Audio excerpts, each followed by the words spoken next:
So, have you been thinking about trying intermittent fasting? Well, if so, in today's video, I'm going to go over all the pros, all the positives about intermittent fasting. So let's get started. So before we talk about all the pros of intermittent fasting, let's first talk about what intermittent fasting is for those people that might be hearing this term for the first time. You really don't have a lot of information on intermittent fasting, but you want to give it a try to help you accomplish your goals. So simply put, what intermittent fasting is it's taking long periods of time where you're not eating and taking a short period of time where you are eating. So, people fast for religious purposes, they fast for spiritual purposes, and some people fast for fitness purposes, weight loss purposes, health purposes. So that's simply what intermittent fasting is it's going long periods of time without eating, whether it be 12 hours, 16 hours, 18 hours, 24 hours, and then fitting all of your meals, all of your food into a short window. So that is what intermittent fasting is. So now that we got that out of the way, let's talk about the first pro of intermittent fasting. So the first pro of intermittent fasting is it's easy. Like, it's not difficult to skip meals. Most of you probably do it already and you don't even realize it. Well, maybe you do realize it, but you just didn't realize that it was an unstructured form of intermittent fasting. So the first pro is that intermittent fasting is pretty easy to do. All right, so the second pro of intermittent fasting is the mental clarity, the mental sharpness that you will experience. Now, I probably shouldn't say that you will definitely experience this because there's not a lot of scientific proof to back this up. This is just what a lot of people experience that have gone through intermittent fasting, and it's one of the pros that I've experienced during an intermittent fast. Going into the later hours of the fast, I notice that I'm just more mentally sharp.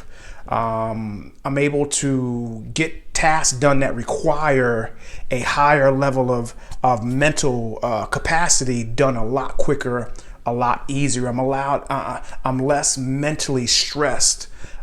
Just so much more mental clarity when I'm going through my intermittent fasting. Now, it might just be because of the simple fact that I have more time to focus on other things when I don't have to focus on what I'm going to eat. So again, there's not a lot of scientific proof that I was able to find to back this up.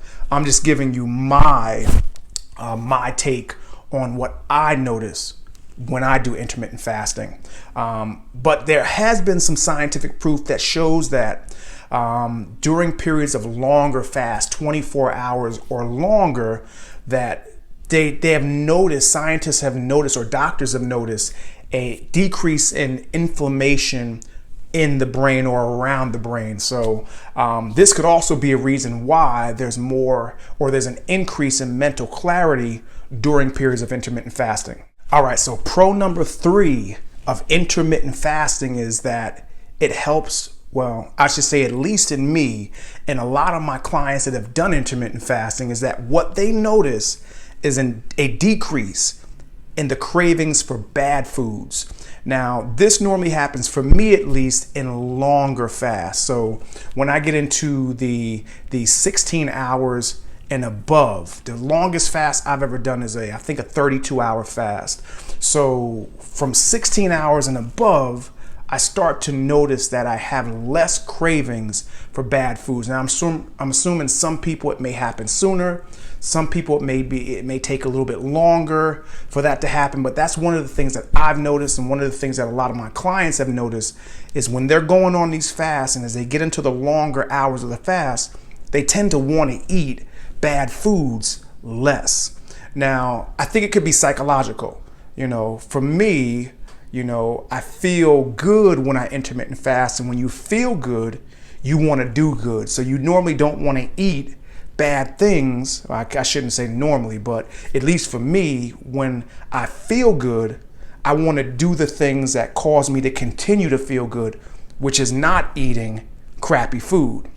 But there's another thing that I noticed is that as part of my fast, I started to drink green tea. Now I know some people might say, well, the caffeine will cause you to break your fast and this and that and whatever. But one thing that I did notice is that when I do drink green tea, it increases I want to eat bad foods even less. So without the green tea, I don't want to eat bad foods on these longer fasts. But when I do drink green tea, and normally I notice it that in the shorter parts of the fast, so in the 8 hours and the 10 hours and the 12 hours of the fast, that I notice that it kind of takes away that edge, the desire to want to eat bad foods. And so I did some research to figure out, was there something with green tea, that there's some chemicals in the green tea that kind of made that possible. And there's something in green tea called catechins. And there's two things that these catechins do. And the first thing that they do is they help to speed up your metabolism. So now you're burning more calories. And that could also be part of the weight loss benefits, or at least helping the weight loss benefits of green tea, speeding up your metabolism. But the second thing these catechins do is what they decrease a hormone called ghrelin. And ghrelin is the hunger hormone. So it's what your body produces around times when you feel hungry. So ghrelin is the hormone that is responsible for you feeling hungry, and green tea actually decreases that hormone. So number 3 is that green tea helps you, or at least helps me, to crave bad foods less. So the fourth pro of intermittent fasting is a reduction in inflammation. Now, the one thing about inflammation is wherever there's pain, there's inflammation. And from years and years and years of exercising, I have shoulder issues, elbow, knees, hips, you name it, I probably got it from working out. But one of the things I noticed when I first started fasting, and this was one of the biggest things that I noticed, is that when I would go work out during these longer fasts, I would have so much less pain. And again, my shoulders, my elbows, my knees, my hips, almost to the point where I didn't feel any pain at all. And that was the only thing that I was doing. I wasn't taking any supplements. I wasn't doing anything else but not eating. And I was feeling zero pain. And that got me to thinking, and not only that, but I also noticed that I was stronger. And it's probably, of course, you're going to be stronger if you're able to lift weights without pain. You're going to be able to lift more weights. So that should be, I guess, common sense, that if you're feeling less pain, you're going to be stronger. So that for me was one of the first benefits that I noticed from intermittent fasting. But there's some reasons why you feel less pain or there's less inflammation when you're on intermittent fasting. Now, studies have shown that the reduction in inflammation in people that are fasting has something to do with the reduction in insulin. Now, you're probably familiar with what insulin is, but if you're not, insulin is a hormone that your pancreas produces to deal with the food that you eat, mainly sugar and carbohydrates. So your body every time you eat some form of sugar, your body produces insulin.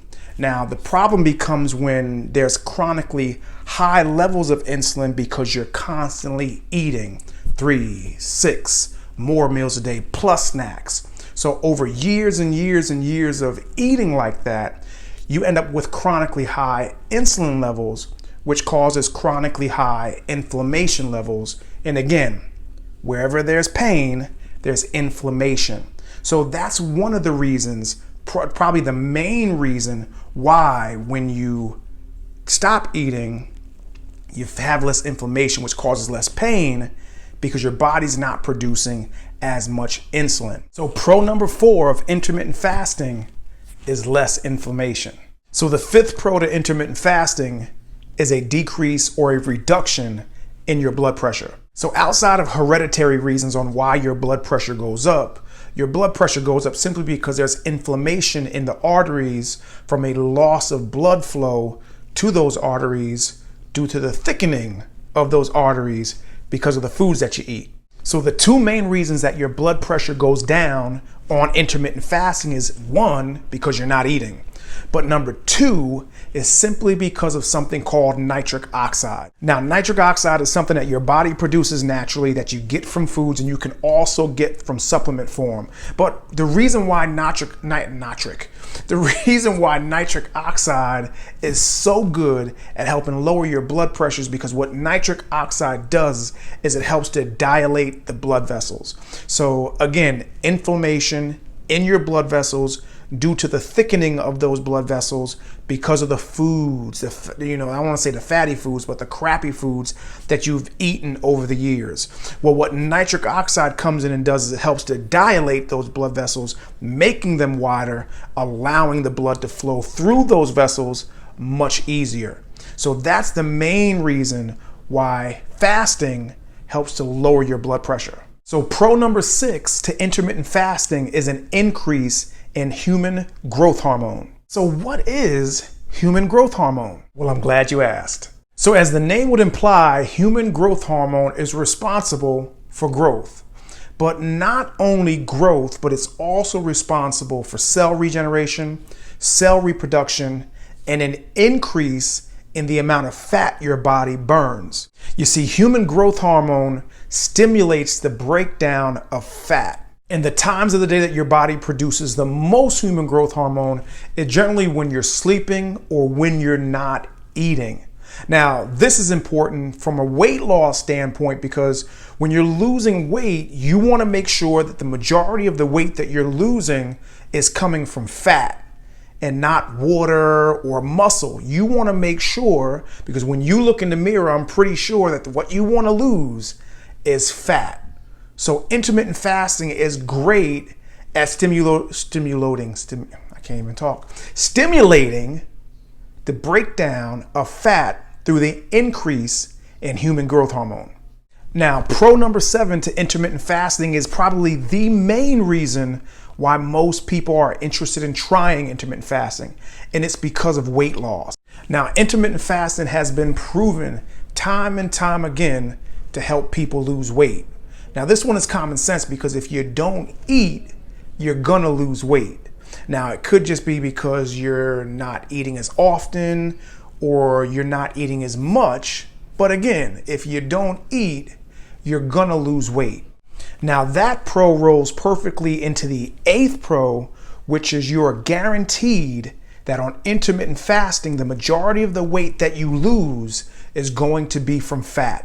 Now, I know I've already talked about fat loss and intermittent fasting in some of the other pros, but now let's talk a little bit more about why. Now, there's something called ketosis and ketones. Now, you've probably heard of these words or at least one of those words before. Now, ketosis is the body's process of burning fat or getting into a fat burning state. And what ketones are the byproduct of fat metabolism. Now, I'm not going to say that fasting is the only way that your body can get into ketosis, but it's the easiest way that we can get our bodies into ketosis. Now, we've also talked about insulin already. And insulin is what's called a fat storage hormone. So when your body produces more insulin, fat storage goes up and fat burning goes down. And when you're not eating, because insulin levels go down, your body has to utilize something for energy, so it turns to fat. So the 9th pro to intermittent fasting is something called autophagy.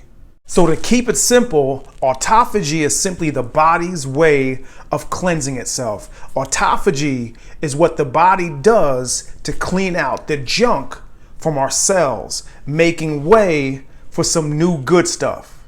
And autophagy is also thought to decrease the chances of some diseases like autoimmune diseases, some infectious diseases, as well as some forms of cancer. And one of the absolute easiest ways for us to start the process of autophagy is through fasting. So the number 10 pro to intermittent fasting is improved digestion. So in order for us to be healthy, one of the important things we need is a healthy digestive system. And if you've never fasted before, then you've probably, or not probably, you've just never given your digestive system a chance to rest. And when you're not eating, there's nothing really for your body to digest. So by not eating, you give your digestive system a time to heal, a time to recover. And when that happens, one of the byproducts of that is a sped up metabolism. And if you're looking to lose weight, then you definitely want a faster metabolism. So the 11th pro to intermittent fasting is it helps to stabilize your blood sugar. So if you're a diabetic or you have any blood sugar related issues, intermittent fasting can be a great tool to help you regulate your blood sugar. Now, for those that don't know, I am a type 1 diabetic, an insulin dependent diabetic. So one of the things I notice is that when I fast, obviously because I'm not eating, my blood sugar is much better during those fasting times. So the 12th and final pro on my list is increases in insulin sensitivity. So you've probably heard of insulin resistance before, and insulin resistance has been known to lead to a lot of diseases, including type 2 diabetes. So what happens when your body becomes resistant to insulin is your body no longer responds to the normal amount of insulin that it produces. So what happens is your body now has to produce more insulin to deal with the same amount of food. And remember before we talked about insulin being a fat storage hormone. So when this happens, a whole host of other problems happen that we're not going to talk about in this video, but just understand that those problems are not problems that you want. And what fasting does is it gives your body a chance to rest, because again, if you're not eating, your body has no need to produce so much insulin, making your body over time more accepting and more, more able to use, I guess it's the best way, more able to use. Don't even make any sense. But your body is better able to use the natural amount of insulin that your body produces. So there you have it, guys, my 12 pros to intermittent fasting. Now, I will be putting together a video of the negatives or the cons of intermittent fasting, because just like everything, where there's good, there's probably some bad. Now, I don't remember if I mentioned it in the beginning of this video that the list of cons is much smaller than the list of pros, because there are so many great things outside of the things that I talked about in today's video of intermittent fasting. So if you've ever tried intermittent fasting, go ahead down below and leave your experience so other people can benefit. If you're considering trying intermittent fasting after watching this video, that's great. Now, if you have any other questions or any other comments about anything in this video, go ahead and leave those down below in the comments. I do check all the comments and I do respond to each and every one of the comments. And last but not least, guys, if you got anything out of the video, go ahead and thumbs up the video. Go ahead and subscribe to my channel if you haven't done so already, because I will be posting more videos like this on topics of weight loss, health, nutrition, exercise, all of that. So guys, this is Mr. Fitness, the body transformation specialist, signing off. And as always, where there's a will, there's a way. And I hope you have another amazingly fantastic day. Till next time.